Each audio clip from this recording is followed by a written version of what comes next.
everybody.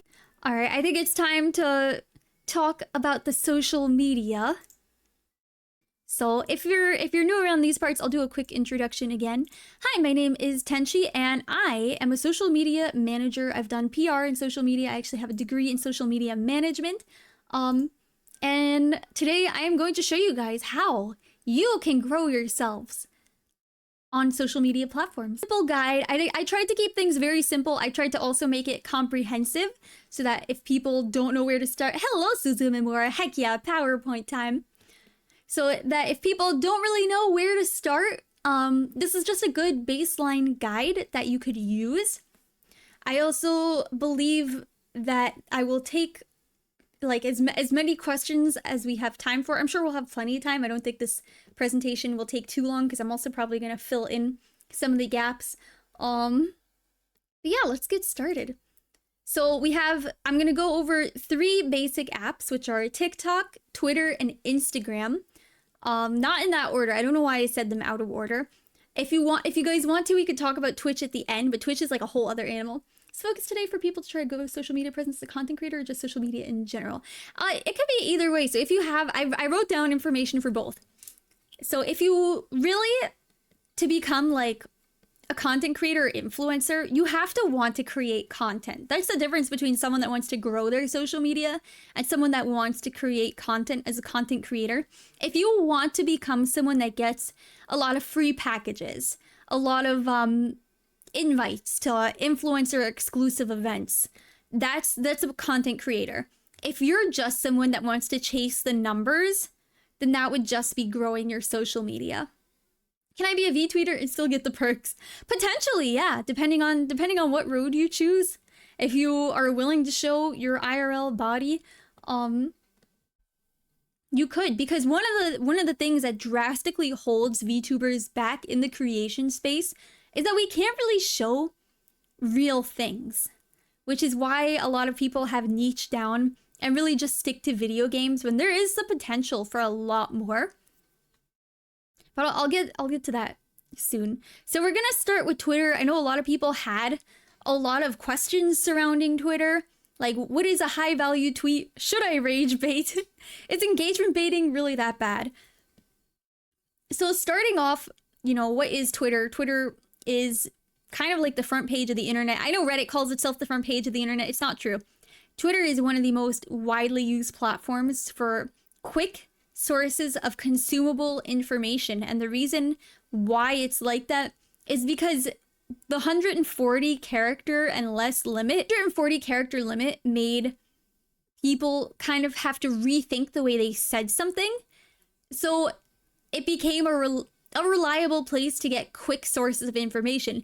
However, the information presented was actually not always reliable.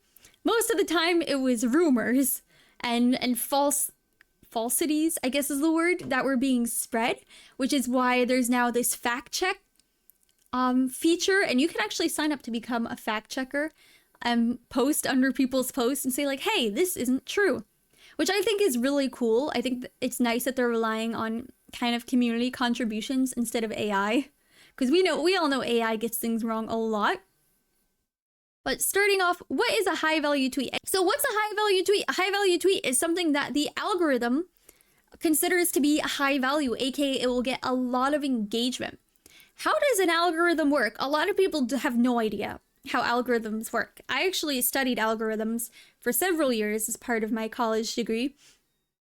So one of the ways that algorithms work is your tweet gets sent to a small audience. This is called a test audience. And if 1 to 5 people like it, the algorithm will say, okay, I'm going to reward you and push this out further. So maybe you'll get 50 views on it. And if you get, 20 to 30 likes, okay, we're going to push this out further to the next audience until it becomes mainstream in the algorithm. What a lot of people don't realize, a lot of people will say, oh, I'm shadow banned. Oh, does anyone see this? Oh, why isn't anyone seeing my tweets? It's because you're not tweeting something that the algorithm finds valuable. Not that your tweet isn't valuable, not that your time and effort is not valuable. It's not something the algorithm necessarily finds valuable. But it's also the fact that you could actually just be posting at the wrong time of day. The algorithm pushes out more posts during certain times of day. Could that also be considered bait posting? Yeah, so tweets like, am I shadow banned? Do you see this? That's engagement bait. And I'll get to engagement bait in about a minute and tell you guys, you know, my thoughts on engagement bait. Because I know engagement baiting a lot of people don't necessarily like, but there's actually nothing really wrong with it unless you're doing it too much. But a high value tweet is something that... Am I shadow banned in this chat? Chat, do you see Mookie in this chat? So a high value tweet is something that the algorithm considers high value. What is a high value tweet? A high value tweet is a long tweet. Who's Mookie? No, not Mookie. It could be a photo. It could be something interesting.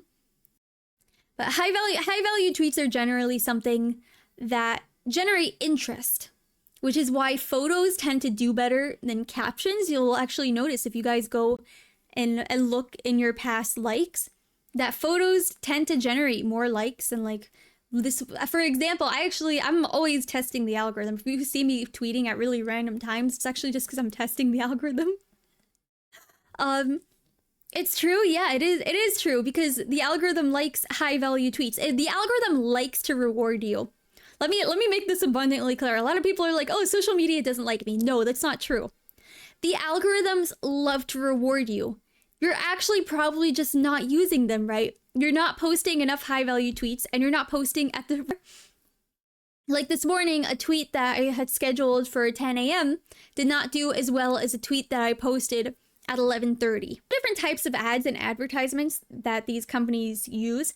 You can pay for impressions, which is where an algorithm can guarantee that you're going to see, well, any social media platform will guarantee that you get between 5 to 5,000 eyes on your post. But they're not guaranteeing engagement, which is why I don't like it when people pay to push tweets. It's like, hey, this is a great tweet to incentivize and push out to a wider audience through an ad. Well, that's great, but it's not necessarily going to get you clicks. Especially conversions for things like Twitter to Twitch are generally very low. You could have, 5,000 Twitter followers. Oh, heck, a banger tweet. Heck yeah. You could have 5,000 Twitter followers and then have 200 followers on Twitch and maybe 3 viewers. So one of the things you have to understand is that the follow through is not always there. And this could actually be something you're doing without realizing. You're not using a call to action. People, I'm saying this very politely. You have to assume that the general population need hand holding. You have to assume that you need to hold the hands of everyone. So when I give a call to action, for people that care about numbers on Twitter, what number are they looking at? I've heard views don't matter at all. Views do not matter. I assume I work in IT. It's real. Yeah, you need to hold everyone's hand. It doesn't matter what profession you're in. You can work at a grocery store and someone could be like, where's the soup? It's in aisle 8. Where the heck is aisle 8? And then you have to lead them to aisle 8. It's the same thing with a call to action. But views generally do not matter, and the reason why is because the conversion will not be there. You need a call to action. You need to incentivize. Why should people care about you? What call to action do I use to get people to click a YouTube link? So generally, putting links in social media posts will actually make the algorithm mad. That's one of the few things that makes an algorithm mad. Because generally, social media platforms are built to keep you on them for as long as possible. So what you want to do instead is put the link in your bio and use a call to action. Check out the link in my bio. It's here for a limited time. Click the link in my bio to find out more. Those are call to actions to generate interest for whatever link you have up. A lot of people will have a link tree, and the link tree will be set up with that certain thing, and then they'll also have like a bunch of other things. Like I've seen it for people who share recipes. They'll have a bunch of links that show like viral recipes.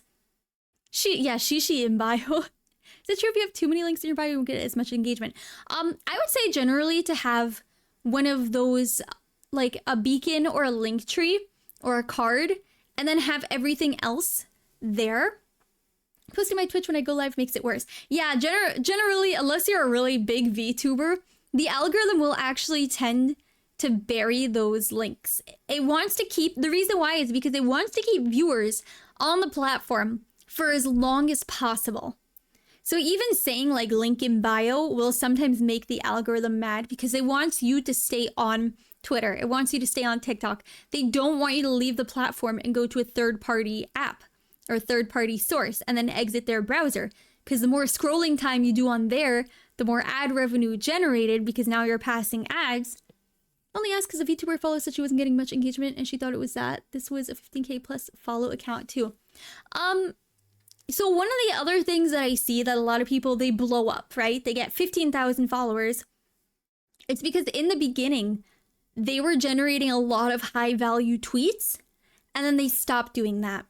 Or one of their tweets got really big, they generated a lot of interest and clicks, and now they're not posting something as interesting as engagement baiting, and the algorithms calm down and they're saying, okay, there's not as many eyes on this person. We're not going to send out their tweets to as many people. That could be one of the things that's happening. Generally, there's really no such thing as a shadow ban. A lot of people will be like, oh, I'm shadow banned. There's really no such thing. You're either banned on a platform or you're not. You're probably just not very good at social media. I'm being 100% honest here. You're probably just not good at social media. And that's okay. It's completely okay. It's a platform that there are now degrees in. What's the advantage of people retweeting their existing tweets instead of making new ones? Is just help grow certain tweets. It could be to put like eyes on a tweet that they don't want to type out all the information again. Generally, if you're going to retweet your old content, I suggest adding new media to it. Need more of those engagement tweets? Yeah, she needs high value engagement tweets. But timing of tweets for more engagement. Timing does have to do with it. Timing has a lot to do with it. You could just be tweeting at the wrong hours. It used to be, it changed for the summer, and this is normal. It's normal that an algorithm will change. It'll get better or worse. Whether you want it to or not. So it used to be that peak tweeting hours were 8 to 12, 8 a.m. to 12 p.m. Eastern Standard Time were the best times for posting on Twitter. Now it's changing a little bit because it's summer. People are using the platform later in the day. So right now it's looking between 11 and 1 are currently the best posting times, Eastern Standard Time, 11 a.m. to 1 p.m. And then it tends to slow down a lot after 2. But you also have to find, because if you're in a different time zone, if you're in like Australia or New Zealand or England, one of those places, Tokyo, your peak engagement times and your peak posting hours are going to be completely different than North America. Rage baiting. I know this is something Mookie brought up in the beginning. Is it worth your time to rage bait? And the answer is America stay winning. Heck yeah, America. The answer is no. Don't bother rage baiting. And the reason why is because you're actually, you might gain a few followers from it, but you're gonna have the exact same issue where a lot of people are actually gonna unfollow you for this. The moment you start being negative on social media, your numbers will reflect that. Unless it's something incredibly relatable. Like, let's say you're doing a buyer beware post because you bought, a t-shirt from this store and the t-shirt just never arrived. So you're saying buyer beware. It's not going to get you anywhere. You're going to end up losing followers, especially if you're angry all the time. Generally, people aren't coming to social media to be angry all the time. No, don't be angry, because as soon as you start being angry on social media and rage baiting and being like, no, this is my controversial opinion, but such and such makes such and such, people are gonna unfollow you. You might gain a few followers who agree with you, but in general, causing controversy is not a great way to get eyes on you. It's actually going to prevent a lot of brands from working with you, because now brands will see that you're willing to talk bad publicly. So if you want to grow as a creator and you want to work with brands, don't rage bait. The one brand that will always rage bait or take the rage baiting are like t-shirt companies that sell like really weird rage baity t-shirts. Controversial take, George doesn't smell. That is controversial. Engagement baiting. Is engagement baiting a bad thing? No, not really.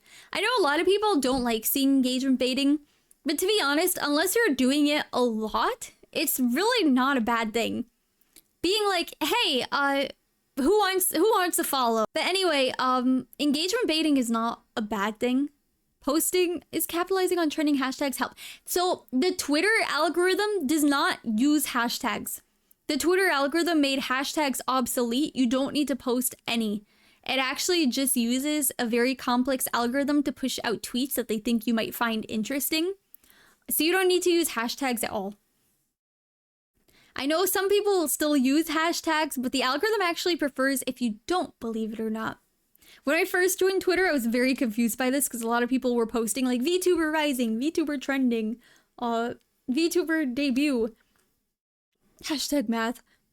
That's why a lot of times when people will post under a fan art tag, the person won't see it because they're using a hashtag. So the algorithm is like, I don't want to show that to anyone. You use a hashtag. It's better to kind of just like at them. I'm confusion. What did I do? One of the primary questions I got was, what can I do about bots? And I understand bots are very annoying. These are legally binding. Can I prevent bots from following or commenting? No. How can I get rid of bots?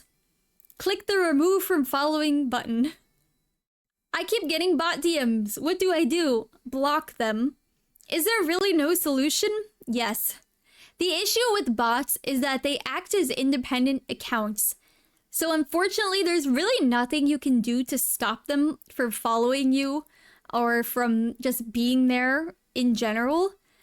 There's no way to purge them. The only way to do it is really manually or to block them on site. Is this for Twitter specifically or any media? Any media, unfortunately, a lot of them have now been plagued by bots. TikTok has bots, Instagram has bots. I would say Instagram is probably the worst, even worse than Twitter. Because I get like 4 to 5 DMs a day from bots on Twitter. And I probably get 10 to 15 a day on Instagram. And the ones on Instagram aren't like hey, there's an opening on Amazon, which for some reason I get a lot on Twitter. The ones I get on Instagram are usually for like affiliate programs. So yeah, it's really bad. The only solution, unfortunately, is to report and block them. So strategies. You want to know how to grow your audience. And I understand for a lot of people, this is the primary reason they're here. You need a content plan. You need to sit down and plan your content. And whether that's going to be posting consistently, you want to be posting high value tweets, you want to watch trends. What is the meta? And you want to look at your algorithm and figure out what are your optimal times to post. But your content I'll schedule my streams 1 year ahead. That's not necessarily a content strategy though, because streams are one thing, but you want to take, for a content strategy, generally you want to take bite-sized clips, right? You want them to be like 10 to 15 second clips. And you want to post them consistently across platforms. You want to post them on Twitter. You want to post it on YouTube. You want to post it on Instagram Reels. You want to post it on TikTok.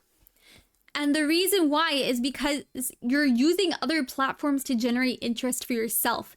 And then you combine it with your call to action. Click the link in my bio to follow me on Twitch. We're trying to get to 1,500 followers or something like that. Those are some of the things that you want to say when you combine it with your content. But your content plan can be, I made a 3-hour-long stream. I did a hello, Mr. Soffit, welcome. Stream inconsistently, don't have a Twitter, form a bubble, and never check the data. I'm pretty sure that's how someone streams. But your content plan should generally be like, okay, I streamed for 3 hours. From this 3-hour stream, I now have 5, 10 to 15 second clips of highlights of this stream. I'm gonna post these clips every Monday. And it doesn't have to be every day. You could do it like Monday, Wednesday, Thursday are the days that you post clips from your Twitch. Between posting those clips, I'm also going to look at the current trends. What are the memes? What are the current memes that are trending? Can I get on top of this? Is there an art trend that people are doing? What season is it? Is it, you know, Halloween, Christmas? What is another? Passover. whatever it is. You wanna look at what's trending. You wanna look at the season and remain relevant. One day Samson will go live again. What if I'm not finding any clips that are clippable? If you're not finding any clips that are clippable, work on yourself and your stream. Passover, that's an interesting choice. I was just trying to think of holidays. If you're not finding clips that are clippable, unfortunately, it means that you have to work on your content and your streams. And I know it can be difficult to stream when you have a very small following. Like, let's say you're streaming to 3 to 4 viewers, chat's quiet. You just have to find yourself telling stories, talk about your past, talk about your day. Just keep talking, and eventually you'll find clippable moments. Can you explain to me why people link the stream on a reply tweet instead of original going live posts? Like, why don't you just come watch URL? It's because the algorithm hates URLs. Hello, Megadoogles, welcome. The algorithm will actually bury your post because the point of a social media app is to retain your attention for as long as possible. So when you post an external link, the algorithm is going to say, I'm not going to show that to anyone because it's going to take people off my platform. So that's why a lot of people will put the link in the reply instead. Is it better to have more mediocre clips with occasional good ones or only good ones? I would say what you find mediocre, someone else may find entertaining. Maybe it's not your favorite moment, but maybe it's something someone else will like. So I would say, you know, clip them, have them, and then you could post them. You could see what does well. It's better to have the content than to post nothing. Are we flesh automatons designed by the culture to do predetermined works to death? No. Hello, Smarty Marky. Welcome. How are you? I would not say that we are designed to do the same task to death. I would say people are capable of learning. You're doing well? That's good. What if I have nothing to say? Oh, I've heard this from quite a few people on Twitter. What if I have nothing to post? I don't have anything interesting to say on Twitter. Even if you don't think you have anything interesting to say on Twitter, even if it's not considered a high-value tweet, you're still feeding the algorithm. Think of the algorithm like a goldfish. You have to keep feeding it or it's gonna die. If you don't feed your goldfish, it's not gonna grow.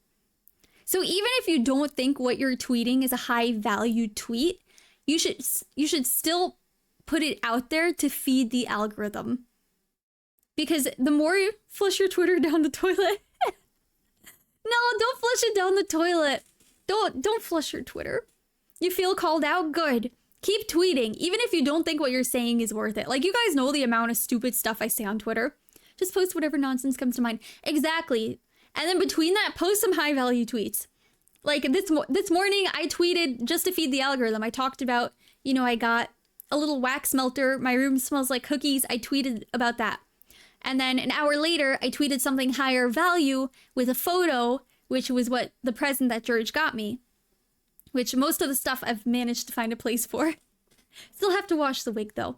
So yeah, the algorithm is kind of like a needy pet. It needs attention, and it needs a lot of food.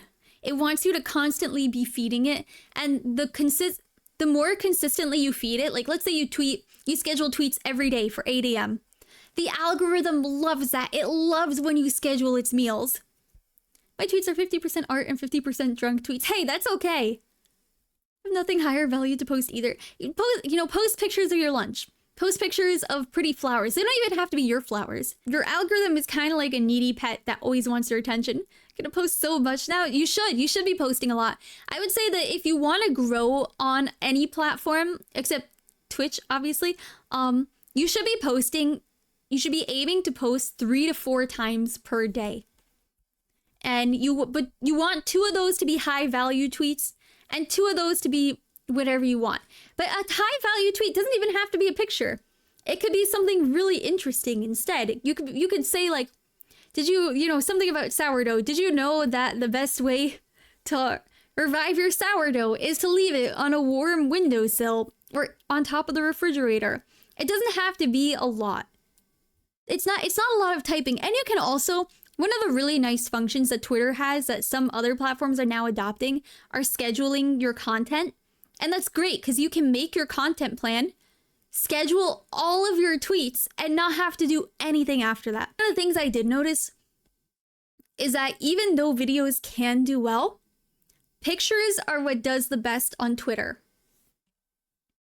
It's kind of weird because it's an information sharing platform for like short tweets, but it really likes pictures for whatever reason.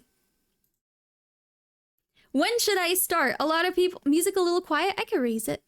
I think it's also just a quiet song. I'm also biased. A lot of people have asked me, Tenchi, if I want to become a VTuber, if I want to become a content creator, when should I start? When should I start tweeting? When should I start making content? The answer is right now. You don't need to have your model yet to start making tweets. You don't need to have...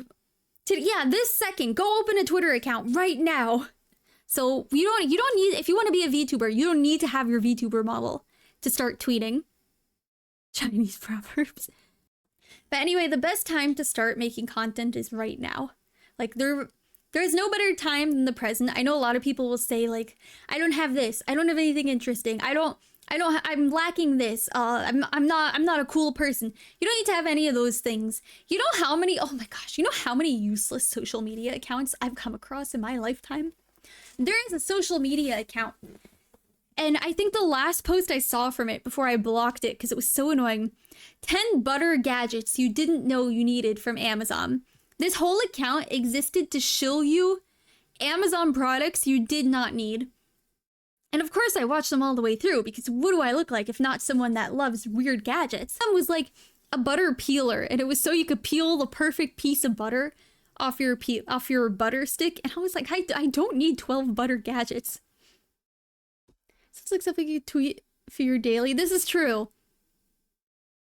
So you don't have to be interesting. You don't even have to have a personality to start tweeting. You can just post about 12 useless butter gadgets. Launching. So when you launch your social media, you should be planning your content ideally before you debut. But ideally, you want, like, believe it or not, most brands, yeah, it does not taste good. Most brands will actually have a content strategy before they launch as a brand. They'll say like, okay, this is who we are. This is our product. We're going to make 30 informational videos that we're going to post every other day. And that's at least technically 60 days of content because they're posting every other day. And in between that, they're also still doing other things. They're posting on Twitter. They're putting up products. They're making sales. They're sending out emails.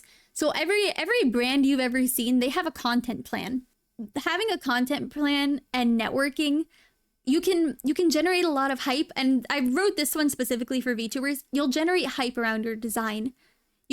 It's not a bad thing to show the design. You don't have to keep your design a secret before debuting. You're going to generate hype around your design, especially if you're a brand new VTuber. People will be like, oh, this VTuber is so pretty. She's so cute. I want to go and watch her debut. You'll build a social repertoire. Believe it or not, social credit is important. And a lot of people don't realize this. Your social credit lends you credit. It gives you credibility. That's why a lot of people have this weird thing that, like, when someone does rage bait, the more followers you have, the more credibility you have. So the person with 30,000 followers that's saying, oh, I believe this is true, versus the person with 300 followers that says, oh, this is true. The person with 30,000 followers is going to be the one that people side with because they have social credit. They have a social repertoire. How do you network with people if connecting is frowned upon? I don't know why VTubing has this weird stigma with networking. Every other space, networking is fine. I don't know why VTubers have this weird stigma against networking. They see it as quote unquote clout chasing. In every other aspect of life, believe it or not, you network like normal people. Like it's called a cold pitch. And cold pitching, a lot of people will turn you down because they're like, who is this person? I've never seen their content before. They only have 300 followers. Why should I network with them? Have a strategy. Okay, so you want to start your VTuber account. You want to start reaching out to people. What should you do? Your first thing, you should have your launch tweet.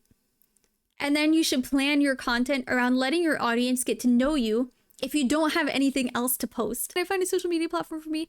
Or do I have to bite the bullet and just use what's popular? I would say use what's popular. One of the questions I got asked is, how do you feel about alternatives to Twitter? I would say a lot of alternatives are trying, but they're never going to be what Twitter is. So one of the big things about social media is, why should anyone care about you? This sounds very harsh. When it comes to social media and just starting out, you are no one. You are zero. You need to give people a reason to care about you and your content. Maybe you like to trauma dump, Tenchi. Maybe you have really funny, relatable content. Maybe you're a really great artist. Give people reasons to care about you and your content. Let them get to know you. Maybe you love to bake. Post food that you make, you know? Maybe you're a really great painter or a photographer. Put those posts out and give people a reason to care about your content. No one cares.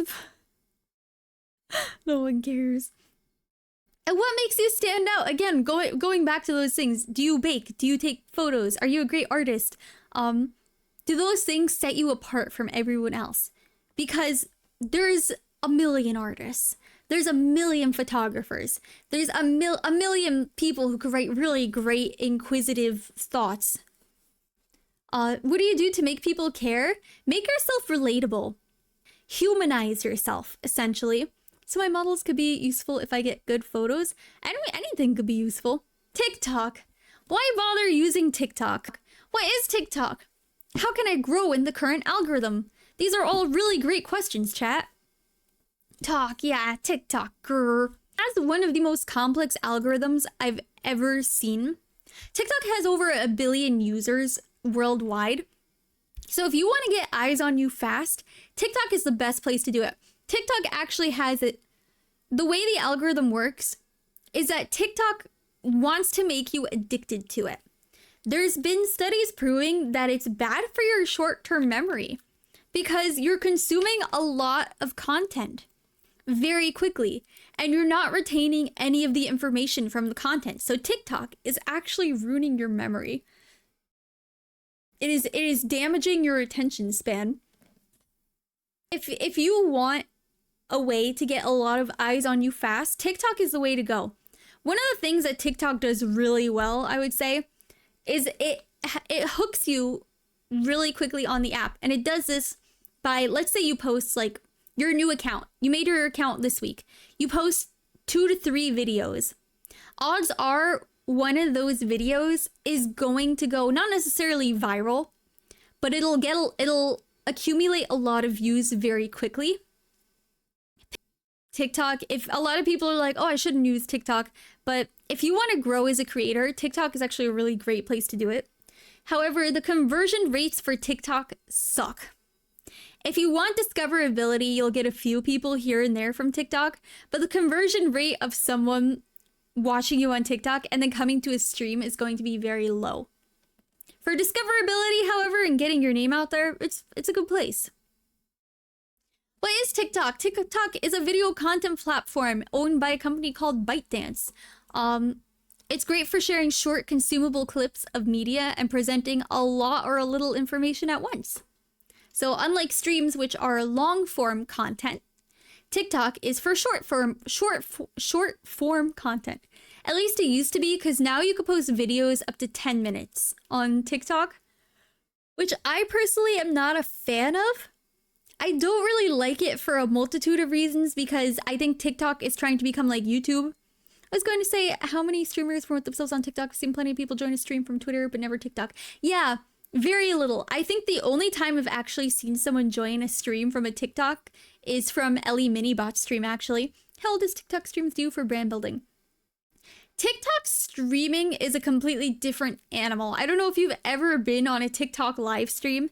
TikTok has four types of live streams primarily. There's political TikTok, which you'll always see like two very young people, typically teenagers, debating each other. It'll be like conservative owns lib talk or something, and it'll be someone from either political party getting very loud. There's the NPC streams, shopping streams, and music streams, and those are generally the four. But yeah, having people join your stream from TikTok isn't necessarily a bad thing. Just means that they found it at the right time. The TikTok algorithm is one of the most complex algorithms I've ever seen, and I say this as a good thing. I'm going to be 100% honest with you. Getting big on any platform is 90% luck and 10% skill. You're at the mercy of an unidentified, unknown entity that's constantly changing. So if you want to get big on a platform, my best advice for you is to keep your day job. Odds are you're not going to make it big, and you're not going to be able to do this as a full-time job. You'll end up very lucky if you are in the top 1% of people that are able to make it into a full-time job, but 99% of people will not get there. And it's not anything you're doing. It's because you're at the mercy of this unknown entity called the algorithm. Is it going to favor you? Does it not like you? Are you doing something that the algorithm just arbitrarily decided it doesn't like? Fair enough. Yeah, it's unfortunate, but it's the honest truth. But one of the things that companies don't realize is that you can't force it. You can't force the algorithm to like you. And the same thing is true for like anything. You can't force people to like you. Your content isn't going to be for everyone. If you don't have a very specific niche, it can be a lot harder, I would say, to find an audience. Like let's say you do what I do, and I'm a streamer for fun, so I play games for fun. But let's say you do what I do, and one night a week you play Disney Speedstorm, one night a week you play Monster Hunter, one night a week you play Kingdom Hearts or Firewatch. Your audience isn't going to have any kind of predictability in what you're going to do. And no offense to my chat, humans enjoy predictability. There's a part of us that likes it when we're able to predict what someone is doing. So if we look at what Moriko does, for example, she has a very reliable stream schedule where she does a very certain type of content. People prefer that kind of content because they could say, hey, she's playing, at any time I pop into a Moriko stream, she is reliably playing, you know, a Mario hack, an SM64 hack, an MMR hack. Is it not worth trying if you are at the bottom? No, you should definitely still try. I wouldn't say to not try. I would say to be realistic. We can predict that we can have fun. Exactly. How much predictability, like more than a weekly schedule? I would say that people do like a weekly schedule. One of the great things about weekly schedules is that it gives you that predictability. Like, you know, for the most part, I'm going to be here every night at 8 p.m. So you're essentially, the schedules are, we're using a little bit of psychology here. We are Pavlov dogging you. We know that, you know, your brain is being trained. Okay, every night, any time from Sunday to Thursday, Tenchi is gonna go live at 8 p.m. and she's going to say something really stupid, and that's gonna give me, you know, a little bit of endorphins.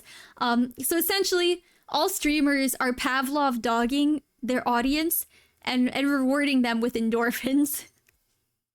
Or do you also mean consistency? Yeah, consistency is a good thing for anything you're doing. Yeah, mind manipulation. You don't even realize you're being trained. But it is a very real phenomena.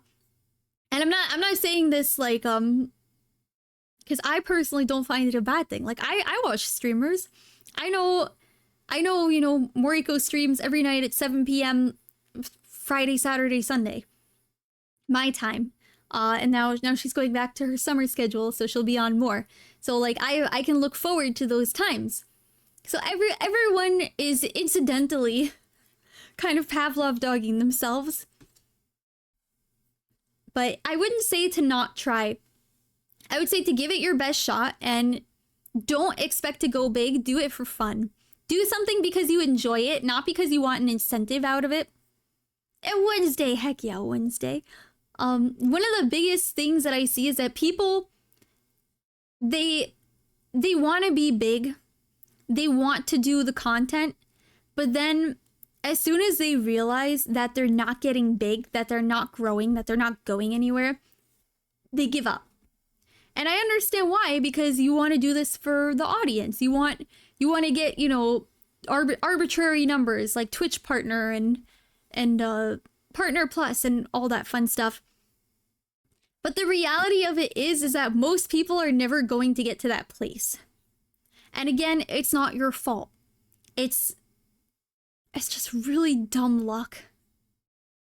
Being a content creator is all about dumb luck. So just do it with the mindset that you're gonna have fun more than anything.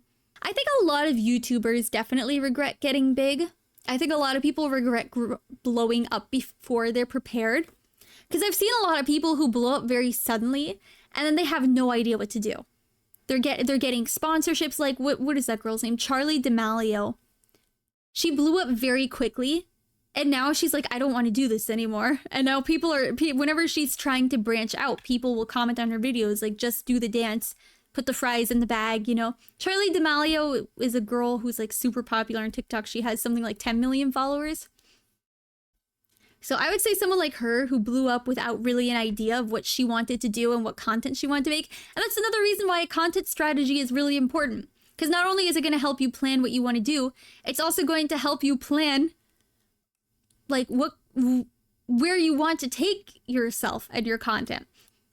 What is needed to get people in and get them to stay and talk? You can't force anyone to talk. What you can have are funny commands that will maybe get people to type in. You know, like I have my Mayo command. You could have a question of the day command that goes off, like you set it on a timer and it goes off and it asks.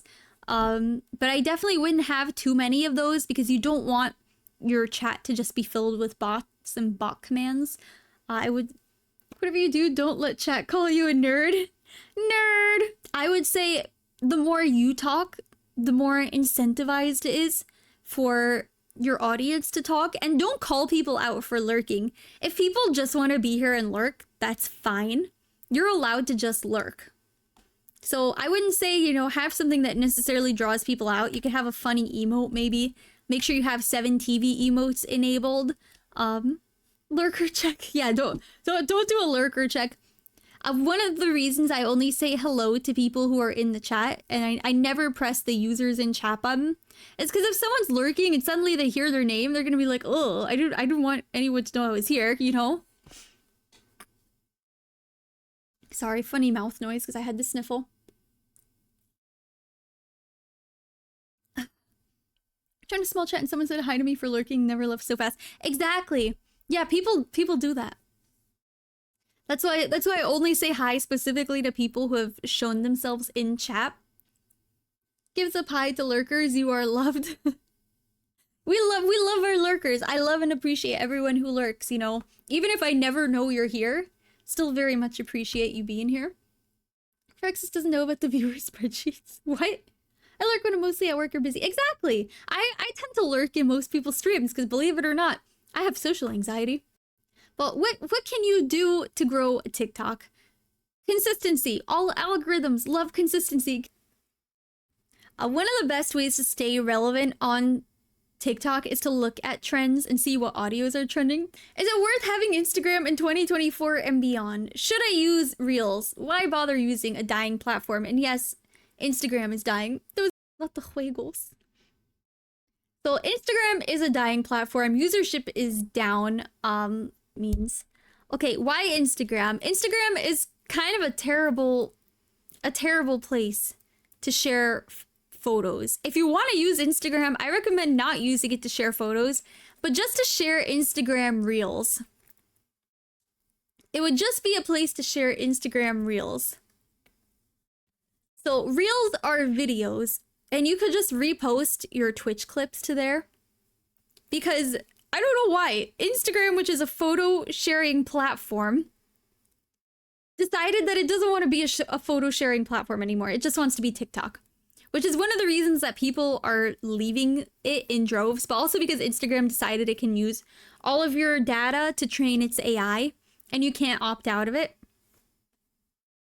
So Reels are the best way to grow, but it's not really a platform you need to be on unless you plan on using e-commerce. I actually don't know what Instagram offers over other platforms. Literally nothing.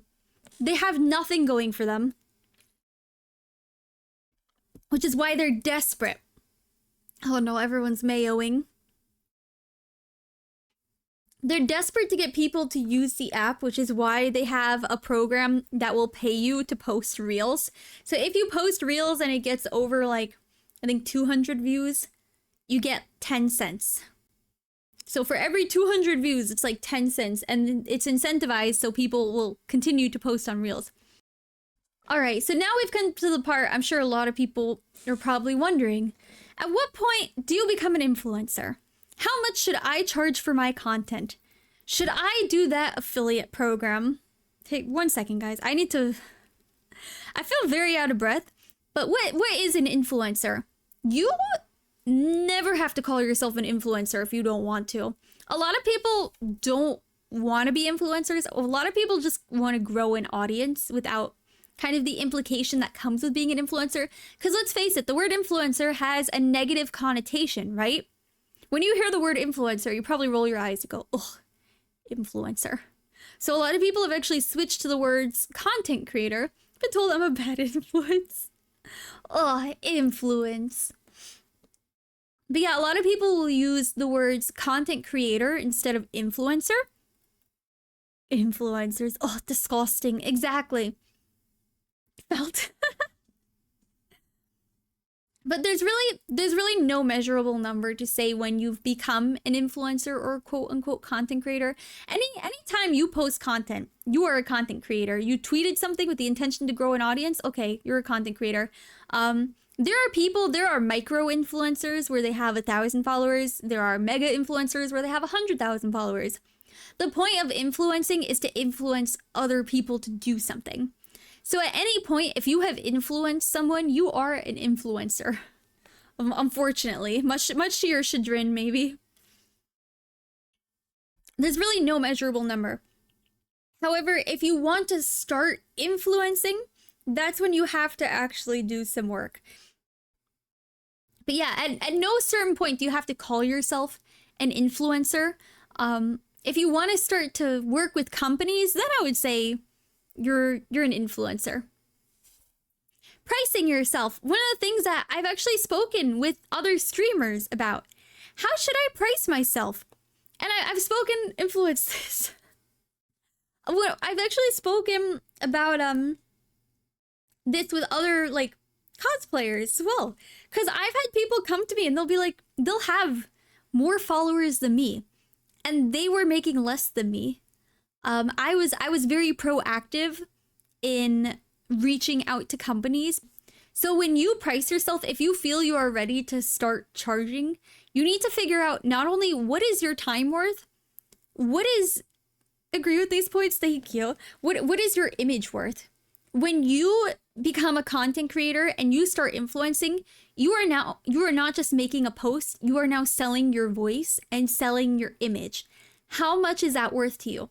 A content agreement is not just saying, okay, I'm going to make 2 videos for this chocolate bar company. They're paying me $500.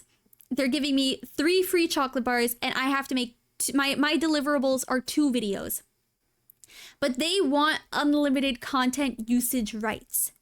Usage rights means that they can indefinitely now post my likeness and my voice to their platform and use my image to post their product. Does it sound fair to get $500 for 2 minutes a video and they can now use that indefinitely? No. So what you need to now think about is also the usage rights. I am letting them use my IP. I am letting them use my voice in exchange for their product and their money. So now I have to say, like, okay, for $500, I can do 3 months of usage rights. So for 3 months, you can post my likeness to your account. After that, you can't do it anymore. It's also good for jobs in general. Exactly, yeah. Therefore, your rates should be high. Yeah, so what I would say, most companies have a budget for influencers. And I always say, highball whatever rate you have in mind, and leave room for negotiation. And having that really high engagement rate can help you in the long term to negotiate what your price is. For streamers, your pricing has to be a little more fluid, especially if you're working with smaller companies. One of the things that I would do, if you were a small company, if you were a small business and you reached out to me, I would make your video for free, especially if I really believed in your vision and your product. So if I really believe in something, I'm not going to charge them for it. But yeah, that's part of negotiating a fair rate, is also considering, do you actually like the product? A company will sometimes come to you. They could be, if they came to me and they said, Tenchi, we will give you $5,000 for 2 1-minute videos, I would say no. So not only do you have to now think about, okay, what is my time worth? I mean, I have bills to pay, but now you also have to think, am I going to sell out because this company is offering me something within my rate? One of the things you are also going to have to do, unfortunately, especially with these larger companies, sometimes you will have to chase your payment. Because you sign a contract and you're considered, a freelancer, you're self-employed. And also, guys, make sure you're setting money aside for taxes. Please, please, please. One of the things content creators get hurt on the most is not setting aside money for taxes. Oh, have an accountant. Make sure you're putting aside, at least I forgot what the rate is, because I'm not doing that stuff anymore. I think it's like 20 to 30%. Make sure you're setting aside 20 to 30%. Have a high yield savings account and put some money in there too. Don't spend it all at once, guys. That was one of the things that wrecked influencers the most. Yeah, taxes still do exist for influencers. One of the things you will have to do, sometimes you'll sign a contract and it's for like net 14 payment after content is posted. Some places will even have net 30-day payment, which means that you're not going to get paid until 30 days after you posted, or 14 days after you posted. With companies, sometimes it'll be like, they'll be silent. They'll be silent until you email them and either remind them like, hey, we signed a contract. Remember, you owe me money. Either that or they will ghost you until you threaten them with legal action. Taxes, you mean legal theft? Oh, I'm not going to comment on that. Did a lot of influencers... Yeah, a lot of influencers get reported for tax fraud because they don't realize everything you accept in exchange for a post is now payment. You accept, a vacation worth $3,000. You have to pay taxes on that vacation. You can't just accept the vacation because now you are creating something. You are accepting this with the promise of making, 6 deliverables. You have to post 6 videos, 2 whatever it is, 6 whatever. Telling content creator friends to just put, always put money aside for taxes. Lawyer up. Lawyer up. Make sure you have an accountant. Make sure you have an accountant and a high yield savings account. That way you leave aside money for a rainy day. Because one of the things influencers do once they start doing this full time, they buy luxury cars, they buy luxury houses, they buy their parents a car, and then they forget, like, hey, I still need to buy let's say you have diabetes, I still need to buy insulin. Tell us that she's a lawyer. I'm not a lawyer. Yeah, Uncle Sam always wants a piece of the pie, so make sure you're setting aside money. And make sure that companies are paying you. Don't forget, put it in your calendar. If you sign a contract for net 14-day payment, put it in your calendar on day 14. If they don't send it, send an email the next day and be like, hey, we signed a contract. Yeah, and then tax season rolls around. So always make sure you're setting aside tax money. But also, if you accept a product above a certain amount of worth, you have to pay taxes on that product now. If you tell a company, I can't promise a deliverable in exchange for this product, it's kind of a loophole that you're not saying that you're gonna post, so you're not saying that you're gonna work. Accepting a cell phone from Samsung, and Samsung is saying, hey, we need you to post 2 videos and an Instagram story in exchange for the cell phone. You now are obligated because you're negotiating. This is technically now a monetary negotiation. You now owe taxes on this cell phone. Always make sure, that's why I say if you're going to accept a product instead of a payment, make sure it's a product you're really happy with, because at the end of the day, you might owe taxes on that product. What is a cold pitch? So, you're at the point where you feel like you're ready. You want to start reaching out to companies and saying like, you want to reach out to companies, you want to work with companies, you want to start making money. It's normal. It is when a company has no idea who you are. You are, guys, you are cold pitching yourself to a brand. A warm pitch is when you've been in a relationship with this brand before. But a cold pitch is when a company isn't familiar with you. You send them a pitch, and you're like, hey, I like your product. Let's work together. I will say getting a job through a cold pitch is pretty hard unless you have an agency. Make sure you're signing a non-exclusivity contract too, because sometimes places will have you sign a non-compete. So if you work for Coca-Cola, for 1 year after you do a video for Coca-Cola, you cannot do a video for Pepsi. So always make sure you look over whatever you're signing too, because you are signing a legally binding contract. This is an example of a cold pitch. One of the questions I get most often, how do I send a pitch? How do I pitch myself to a brand? Bepis? No Bepis. Only gotten one job with a cold pitch when I told them I could start yesterday. I've actually done that. I sent the company a cold pitch and they said, how soon can you get out content? I said I could do a 24-hour turnaround time, and they said, great, you're hired. They sent me the product. I got it that morning. I delivered it that night. I delivered the content to them. This is an example of a pitch, of pitching yourself to a brand. You tell them a little bit about yourself. Like I'm gonna read it to you guys. Hello, brand contact. Because you want to, don't put brand contact, guys. Put whatever their name is. My name is Tenshi. I'm a VTuber and content creator on Twitch, Twitter, and TikTok.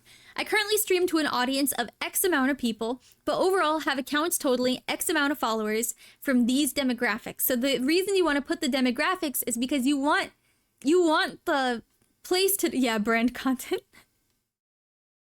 The reason you want to put the demographic is you want your contact to know what your reach is. Brand contact is my favorite employee too. It's gonna be whoever the PR manager is at that company, or their poor intern. I'm reaching out because I am a regular user of your product. You're establishing that you already use the project. And I think a collaboration would be a wonderful way to show your product to my audience and reach a bigger audience. Because that's the benefit of doing a collaboration, right? It's to spread the word. My idea for a collaboration, one of the things, if you're pitching, you want to add, usually the case, yeah. I see you, fellow brand manager. When you're pitching, don't just go in and have no idea. They're not going to give you the ideas for the content. You need to have your own idea. So because this is a stream, my idea for a collaboration involves 1 3-hour stream, because my streams are usually about 3 to 4 hours in length, which will include an approximate 2.5 hours of gameplay. This will include a Twitter post, and if you'd like, at an additional cost, clips that can be posted across Twitter and TikTok. And then I've attached my portfolio for your consideration. Thank you for your time. And then under that, you actually want to hyperlink all of your social medias. You don't just want to send someone an email and they're like, okay, who the heck are you? Hyperlink your social media so they could see who you are. And also add your portfolio. Do not add your rate sheet to the first email. I will say that I had much better success with cold pitches if I didn't add my rate sheet to the first email. Once I sent the first email, if they sent me an email back, they would be like, okay, send over your rate sheet. And then I would send them the rates for my content and like how much it cost them all. You have like a tier list essentially. Like a video cost you this much. Also, yeah, do not use a non-professional email. Like I had a professional email. Like right now, my VTuber email is considered my professional email. Do not use your, you know, chickenlover2020@gmail.com account, because they're not gonna take you seriously. They're gonna be like, who is this chicken lover? Easing yourself, yeah, ease yourself into the door. Introduce yourself. Be polite about it. So yeah, definitely when you're cold pitching, do not be like, this is, I want to work together, and not say anything else. It is Golden Sun, cool. Let them know who you are. Make them remember what I said about making people care about you. Let the brand know who you are. Why should they care about you? Why should they want to work with you? And this is a portfolio example. I actually did this based on my real portfolio. Obviously I didn't include brands, but this is what your portfolio should be like. You should have an About Me page. Hi, my name is Tenchi. I am X years old and I come from the Appalachian region of America. I love to create unique content that is interactive with my chat. My specialty is just chatting. Whether it's trying a game for the first time or doing karaoke, I love to tell my audience all about my day and talk about the things I enjoy. For representing a professional account, you have to be professional. That's one of the important things too, is maintaining kind of a professional air throughout all this. Even if you want to not be a professional, you have to remain cordial. You have to remain professional, even if the brand tries to like be mean to you. And also attach a picture of yourself to your About Me. But one of the reasons I told them about what region I'm from is because when you're talking demographics, the brand might have a certain demographic of who they want to represent them in mind. But like, let's say a company wants to work, you know, exclusively with like bleach blondes from California, and they saw that I live in Appalachia and I have pink hair. Obviously, they're not going to hire me. But that's one of the reasons I include where I'm from, and also what my specialty is. If my, you know, if they're an adventure game, if they're like Dark Souls. Oh, it's their brand name. Never mind that guy. I have one entire follower. Can I have free product instead? Blondes in Cali? Yeah, they're looking for like blondes in California. And I'm pink haired and an angel. They're not looking for me. So that's one of the reasons I would also include a picture of yourself, but also tell them just general facts about you. Let's say I'm cold pitching to like Elden Ring, and they see that my specialty is just chatting and karaoke. Obviously, they're not gonna want to work with me. So making sure you also fit a brand's image is important. Like one of the companies I worked with, and I can say this company because everyone works with this company.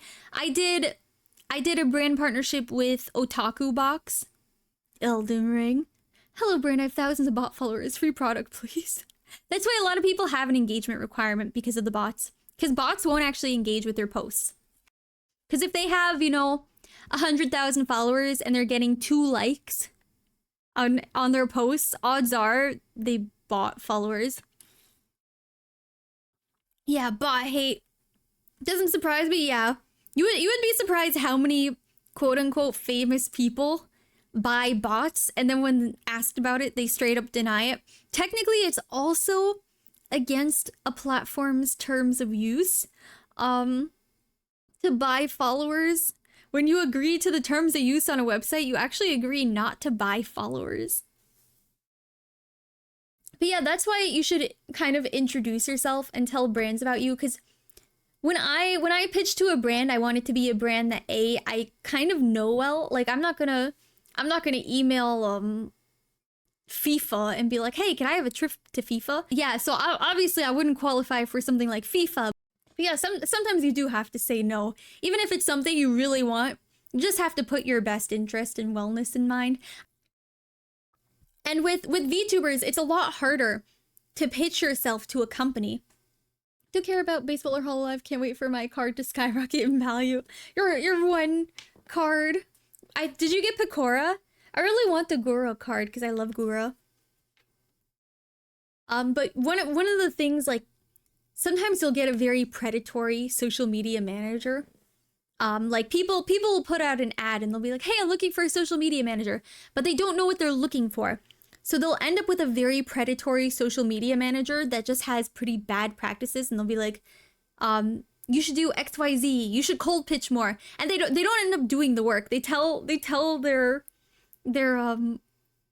person that they're managing to do all the work. Well, definitely take everything I say, because I am just another random internet angel, so you can put what I say into best practice. You could try it for yourself, and everyone will have different levels of success.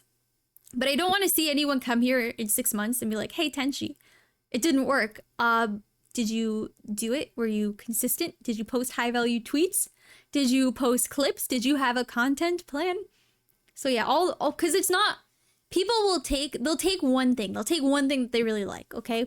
They'll hear me say, post a lot of pictures. And then they'll post a lot of pictures. But they're not posting interesting high value tweets that will get them followers. Hey, nothing I'm saying that unless you put all of this stuff into practice, it's not going to work. Unless you're consistent, unless you're predictable, unless, you know, you're doing the thing, you're putting out all the clips, you're cross-posting to all the social medias. Luck is a huge part of it. Even if you have a strategy, even if you do everything perfectly, there is a very high odd, and this I'm trying to think of a better way to say this because English is escaping me. Sorry, the ESL is coming through. There's a very high chance that you still will not succeed. You will not get to the level where you can rely dependently on income solely from being an influencer. That's why we can't warrant any... Yeah, that's why even as a social media manager, I can't say, if what I do can guarantee you. There just isn't enough market for everyone who... Yeah, there's also... You're competing with a lot of people for very few spots. Think about it like applying to Hollow Live or applying to like any other corpo, right? You're competing with, you know, 10 to 20,000 people at any time for a single slot, and you have to fulfill a lot of requirements for that slot. So don't be disappointed if you don't get that slot. It just means that you have to keep trying. And if what you're doing isn't working, try something else. Take a break. Reapproach it. Think of it from a new angle. It's okay to take a break. The burnout, especially with content brain, look, I've been doing this for a long time, and I can tell you with 100% certainty, I was burnt the heck out. I did not cosplay a single time in the last year because I was so burnt out from it. Not just the space, like the cosplay community, which is terrible in and of itself, but also just like being in a creative space 24/7, it burns you out very quickly.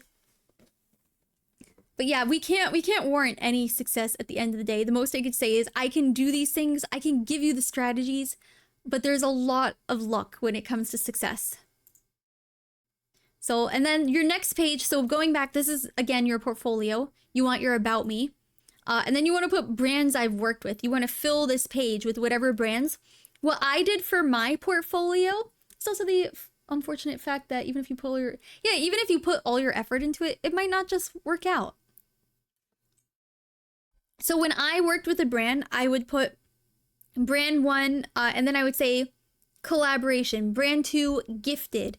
Brand 3, you know, collaboration. So I would put gifted if I had just received a gift from them, or if I had content that could back me up. I can't believe I played League with no commentary for 4 hours a day in bronze rank and I'm not growing. There's a million hobbies too. You might find, yeah, you might find, like, if you're, let's say you post content about knitting. You love to knit. You only post content about knitting. Why? So, and then you send an email to Overwatch. Oh no, I just heard the thunder. Why would Overwatch sponsor you as someone who knits? Now, obviously, there is potential there. Don't think you can be excluded just because you knit and you pitch to Overwatch. You could say, hey, Overwatch, I'm going to knit a Mercy. What does Mercy look like? I'm gonna knit a set of wings. Knitting based hero would go hard. Exactly. So don't think that just because you are pitching to a brand that probably 99% of the time would say no, that you can't get a yes. Close to someone that works in marketing, I've heard way too many times something like client didn't follow the plan, they did something cheaper and it didn't work. Oh, that happens too. Sometimes a brand would pitch to me, they'd be like, hey, we want you to go to the beach, right? You have 1 week to deliver the content. We want you to go to the beach. We want you to wear, like, I'm just giving an example. A bathing suit. We want you to wear our bathing suit at the beach. You have to take a minimum of 15 photos and deliver 5 edited photos for us to use. But they want you to do it in a week, and there's a hurricane coming, which means it's raining and thunder and lightning. Touchy Beach episode? Heck yeah. And you can't deliver that content. So what do? You take pictures in the bathtub instead. I'm not saying, oh, this is something that's happened, but I'm saying it's kind of an example. But yeah, it does happen in marketing too. And a lot of times brands will put like unrealistic expectations on the influencer as well. They want a very fast turnaround time. And when you have a very fast turnaround time, you can't always do everything you planned. So let's say a brand wants like, they want like a high-end feel, and you're a college student and you live in a dorm with another girl and a dog, and your room isn't always the nicest. Sometimes you have to fake it. One of the things that I would do, I would make a fake curtain in my bedroom. I would make like a fake luxury curtain. I would hang string lights. I would just make everything look very, very nice and presentable. And then green screen. I wouldn't use green screen. I lived in a pretty nice place when I was in college. So I would try to go to some of these nice places and film there and use a lot of natural light. But when I was in college, I also lived in the thunderstorm capital of America. So it rained a lot. So sometimes you just had to make things work. You also want to include examples of your prior work. So when I say prior work you either did with brands or something you can do. You don't even have to have worked with a brand. Make a video with a product you love and then post it. And that's it. You don't make a video of you at Walmart buying, Goodles mac and cheese because you really like Goodles, and then do the steps of assembling it and then attach it as an example of prior work. So what I have here is an example of a picture, a video, and then a story, because a lot of companies will want you to post an Instagram story. Yeah, so that was just an example of in your portfolio, you don't have to have examples of sponsored work necessarily. They just want to see evidence of work. Because and a lot of it, unfortunately, you're gonna get a lot of NDAs too, where you can't post. Like I did a post for a company, and they wanted me to shoot in, it was July, and they needed the content for Christmas. So I shot Christmas stuff in July, and you know what I did? I pretended it was Christmas. I got like Dollar Tree decorations, I DIY'd stuff. Do I celebrate Christmas? No. Did I pretend it was Christmas? Absolutely. I got Christmas wrapping paper. I made a whole fake set. And I pretended the heck that it was Christmas. Because that's what these companies want you to do. And unfortunately, sometimes you have to really work with it if you want to get the job. So it's a lot more than being creative too. It's also about being resourceful. Yeah, I did set design. Look, when you're on the influencer side, you do it all. You edit your videos, you do the set design, you pitch yourself, unless you're using an agency and you have like an editor because you're like Charlie D'Amelio. It was basically a one-woman show, which I think lended a lot to the burnout, which is why I love VTubing so much, because I just hit go live and I don't even have to wear pants if I don't want to. And okay, let me tell you about my love-hate relationship with affiliate programs. What's an affiliate program? An affiliate program is one step down from a pyramid scheme. It's basically a company is telling you that they want you to do the work for them. They're going to give you a code. The code is, Tenchi Hazuki. Apply the code at checkout. You'll get $5 off your purchase, and I'll get $1 from that purchase you made because you used my affiliate code. When people approach with an affiliate code, they'll be like, oh, a lot of people will be like, oh, I'm gonna make so much money. And I also get a discount off my purchase. Heck yeah. You've bought into the scheme. You've bought into the affiliate scheme. Unless it's a company that you really believe in, do not sign up for an affiliate program. It's a scam. It's 100% a scam. Twitch affiliate, I'm not talking about Twitch affiliate. Use code TOUCHY at checkout for 15% off your bread order. 15% off my bread. Basically, you're the one getting the deal. You're like the customer is the one who's actually getting the deal because they're getting the discount, and I'm the one that's getting shortcutted here because I'm now doing free advertisement, right? They gave me 20% off my purchase, and meanwhile you're getting 10% off your purchase, so that I now feel obligated to buy the product because they're giving me a much larger discount, which makes me feel liable to buy it and do a free post. So basically, affiliate codes are just free avenues for advertisement, which is why I try to tell everyone, don't do an affiliate program. Yeah, that's why I say if you really like and believe in the product, that's different. No, unless you really believe in whatever the product is, do not. Become the first Costco VTuber, I believe. I wish I could become the first Costco VTuber. I will shill the heck out of Costco. So now, you want to make a pitch. You feel ready. But you have no idea how to get people to actually click on the heckin' product. What do? This is called the call to action. And this is the same. You should be attaching this, even if you just want to put a link somewhere. You want to direct people. Remember what I was talking about holding their hand? Because people need their hand to be held. This is what I'm talking about. You have to hold their hand, and you have to lead the horse to water. Then she pitches to Costco why she should be their VTuber mascot. Oh my gosh, I would cry.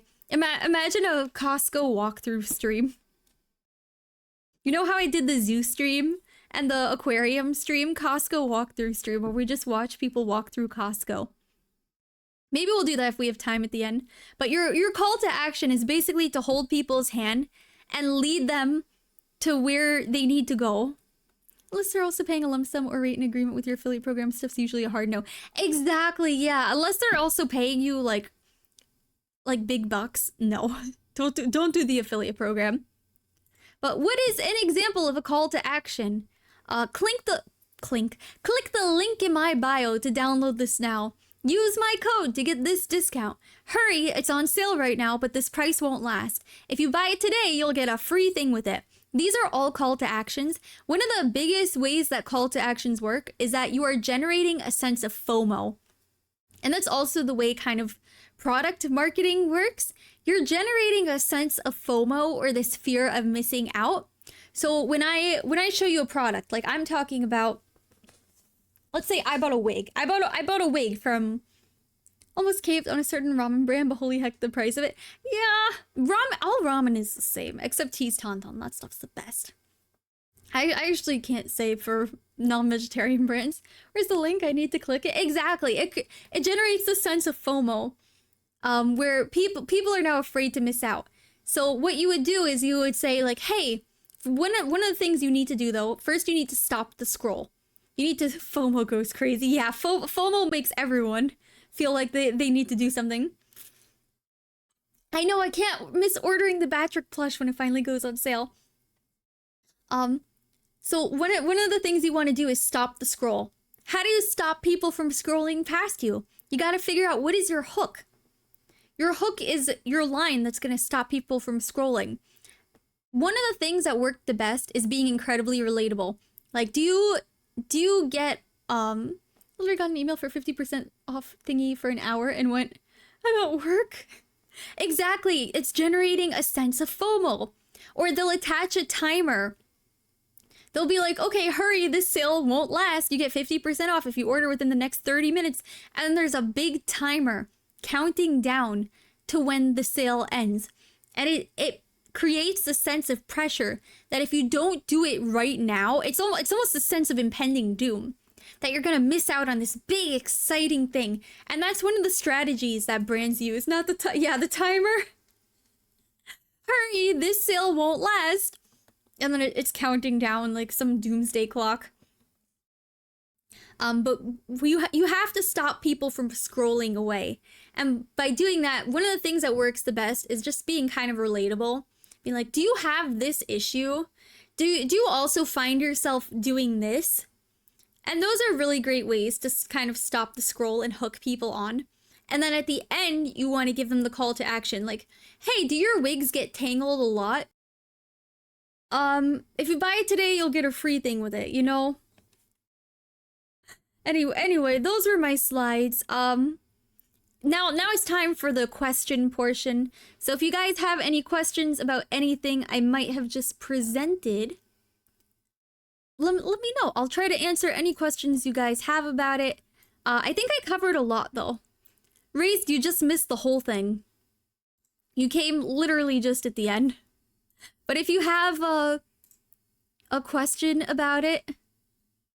Oh, thank you so much for following, Michelle.